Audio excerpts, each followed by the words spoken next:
સમાચાર સુરતથી સામે આવી રહ્યા છે, જેમાં સુરત ખાતે જમ્મુ કાશ્મીરમાં આતંકી હુમલાની જે ઘટના બની હતી, સુરતના મૃતક શૈલેષ કથડિયાનો પાર્થિવ દેહ નિવાસસ્થાને લાવવામાં આવ્યો છે અને થોડી જ વારમાં અંતિમ યાત્રા નીકળશે.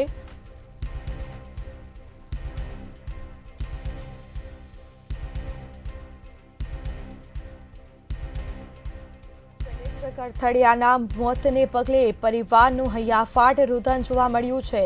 મૃતકની અંતિમ યાત્રાની તમામ તૈયારીઓ પણ પૂર્ણ કરવામાં આવી છે.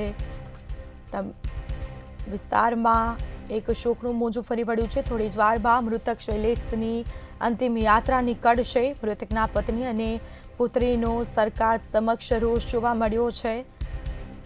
ગુનેગારોને કડકમાં કડક સજા મળે તેવી પણ માંગ કરવામાં આવી છે.